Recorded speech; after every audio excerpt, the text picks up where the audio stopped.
I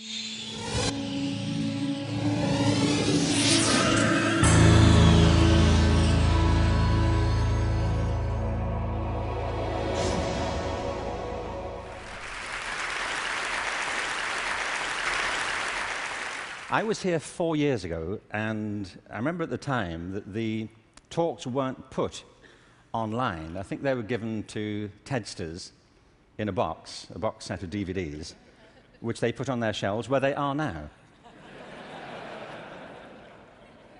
And actually, Chris called me a week after I'd given my talk and said, "We're going to start putting them online. Could we put yours online?" I said, "Sure."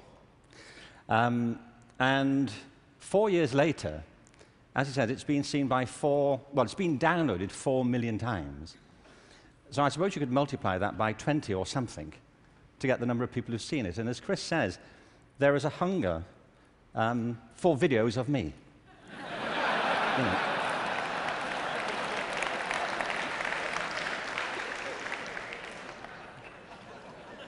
Don't you feel?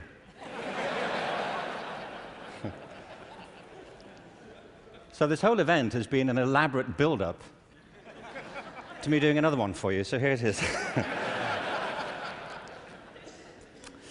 Al Gore spoke at the TED conference I spoke at 4 years ago and talked about the climate crisis, and I referenced that at the end of my last talk. So I want to pick up from there, because I only had 18 minutes, frankly. And so as I was saying,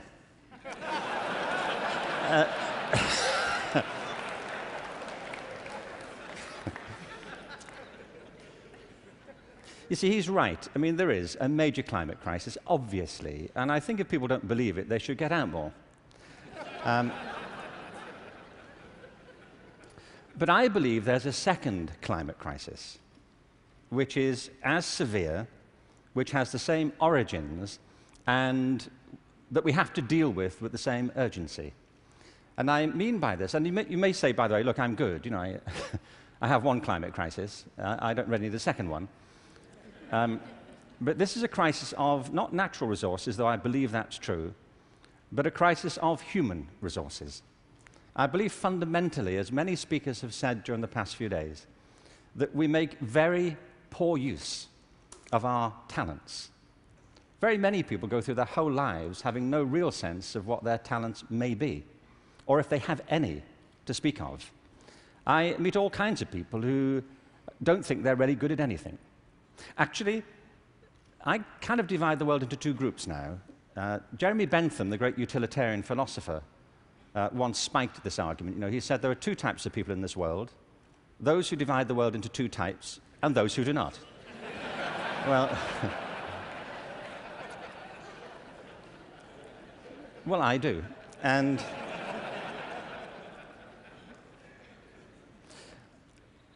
I meet all kinds of people who don't enjoy what they do. They simply go through their lives getting on with it. They get no great pleasure from what they do. They endure it rather than enjoy it and wait for the weekend.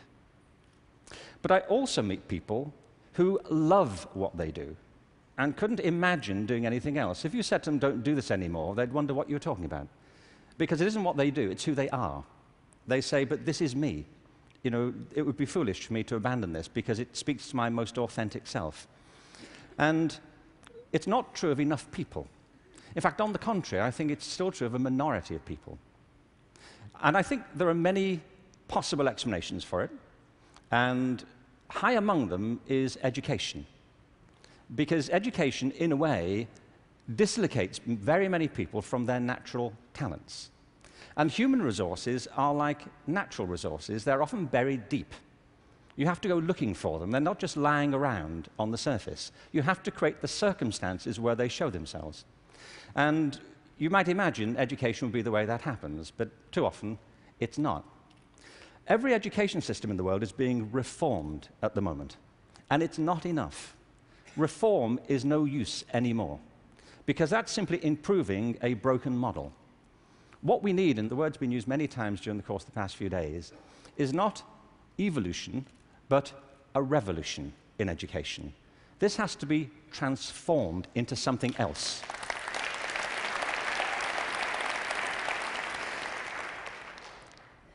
one of the real challenges is to innovate fundamentally in education.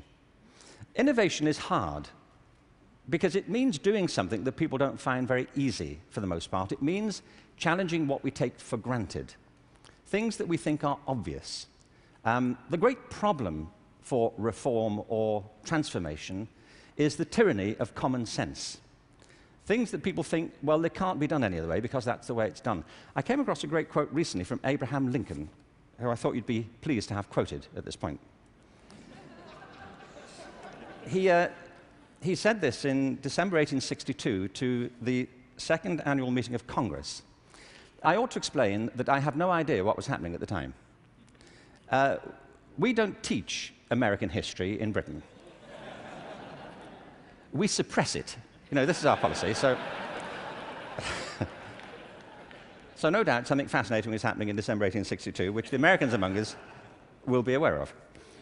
But he said this: the dogmas of the quiet past are inadequate to the stormy present. The occasion is piled high with difficulty, and we must rise with the occasion. I love that. Not rise to it, rise with it. As our case is new, so we must think anew and act anew. We must disenthrall ourselves, and then we shall save our country. I love that word, disenthrall. You know what he means? That there are ideas that all of us are enthralled to, which we simply take for granted as the natural order of things, the way things are. And many of our ideas have been formed not to meet the circumstances of this century, but to cope with the circumstances of previous centuries. But our minds are still hypnotized by them, and we have to disenthrall ourselves of some of them. Now, doing this is easier said than done. It's very hard to know, by the way, what it is you take for granted. And the reason is that you take it for granted. So let me ask you something you may take for granted. How many of you here are over the age of 25? That's not what I think you take for granted. I'm sure you're familiar with that already. But are there any people here under the age of 25? Great. Now, those over 25, could you put your hands up if you're wearing a wristwatch? Now, that's a great deal of us, isn't it? Ask a room full of teenagers the same thing. Teenagers do not wear wristwatches. I don't mean they can't or they're not allowed to. They just often choose not to. And the reason is, you see, that we were brought up in a pre-digital culture, those of us over 25, and so for us, if you want to know the time, you have to wear something to tell it. Kids now live in a world which is digitized, and the time for them is everywhere. They see no reason to do this. And by the way, you don't need to do it either. It's just that you've always done it, and you carry on doing it. My daughter never wears a watch. My daughter Kate, who's 20, she doesn't see the point. You know, as she says, you know, like, it's a single-function device. You know, like... Like, how lame is that? You know, and I say, no, it tells the date as well. You know, it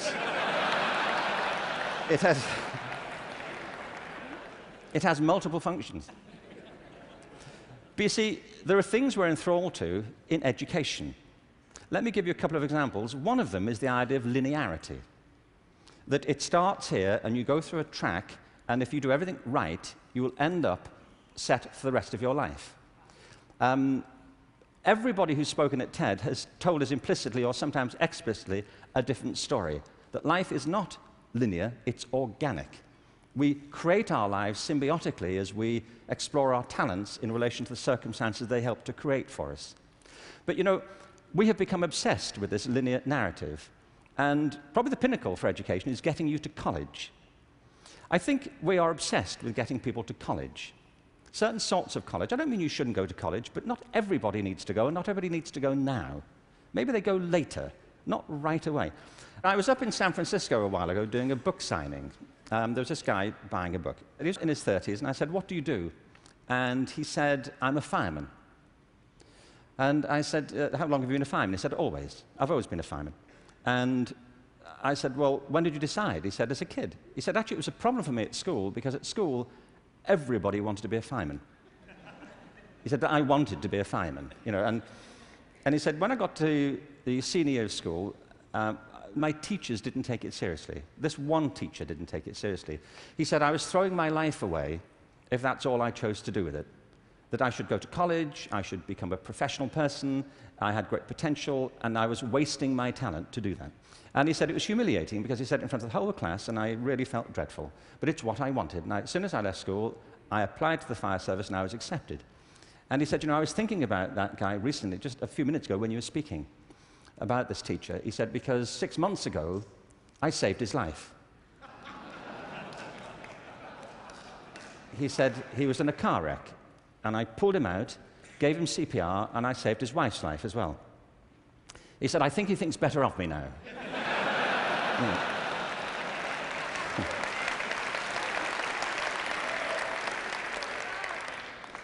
You know what I mean?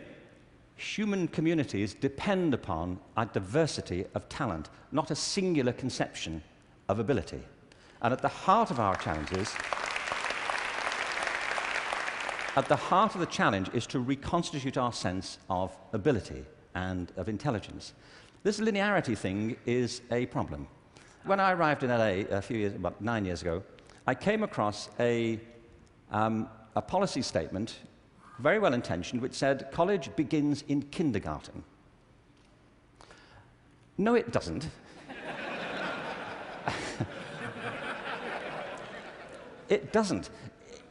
If we had time, I could go into this, but we don't. Kindergarten begins in kindergarten.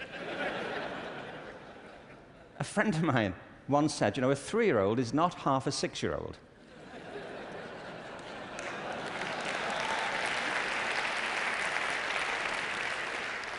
They're 3. But as we just heard in this last session, there's such competition now to get into kindergarten, to get to the right kindergarten, that people are being interviewed for it at 3. Kids sitting in front of unimpressed panels, you know, with their resumes. Flicking through it, saying, what, this is it?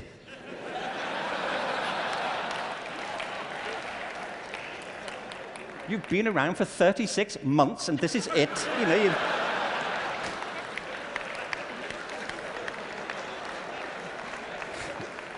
you've achieved nothing. I mean, spent the first 6 months breastfeeding, what I can say. I mean, see, it's outrageous as a conception, but it tracks through. The other big issue is conformity. We have built our education systems on the model of fast food. This is something Jamie Oliver talked about the other day. You know, there are 2 models of quality assurance in catering. One is fast food, where everything is standardized. The other are things like Zagat and Michelin restaurants, where everything is not standardized. They're customized to local circumstances. And we have sold ourselves into a fast food model of education. And it's impoverishing our spirits and our energies as much as fast food is depleting our physical bodies.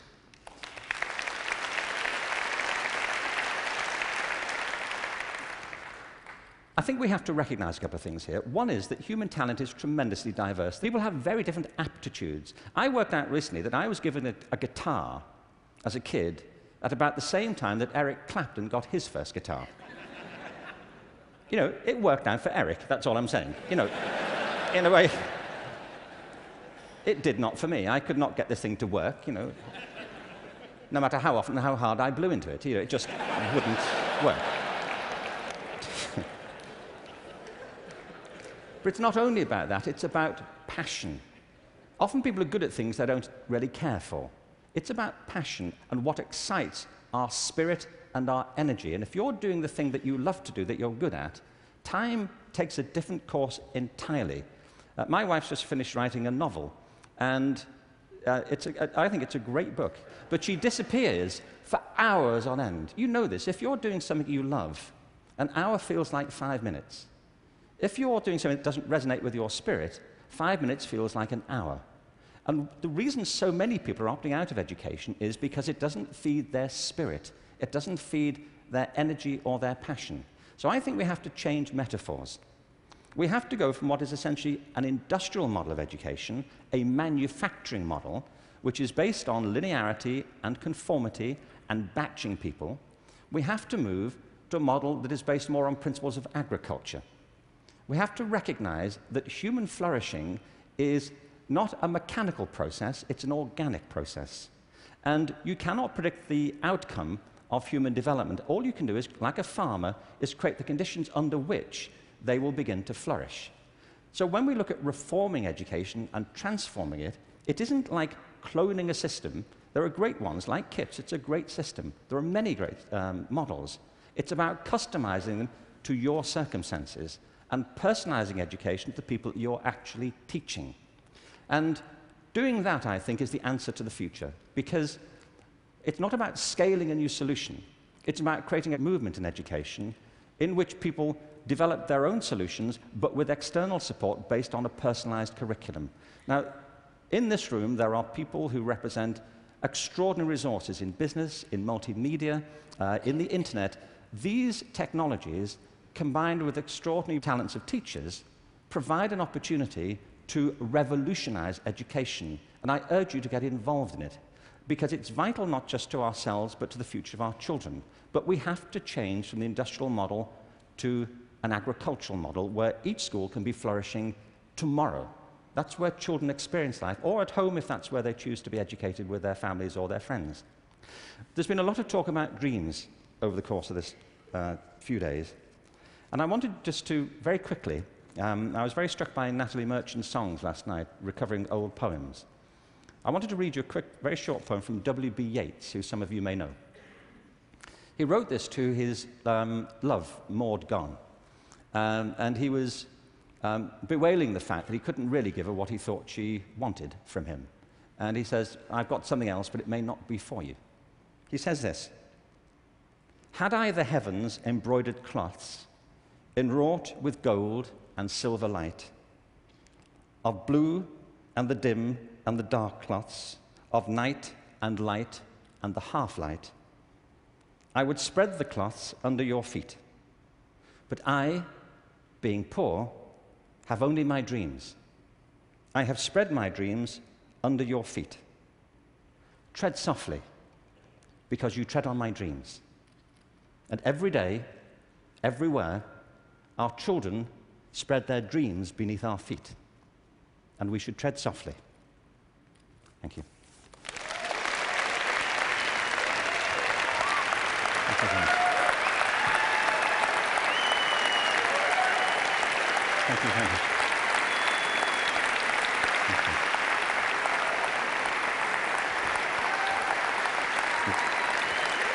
Thank you very much.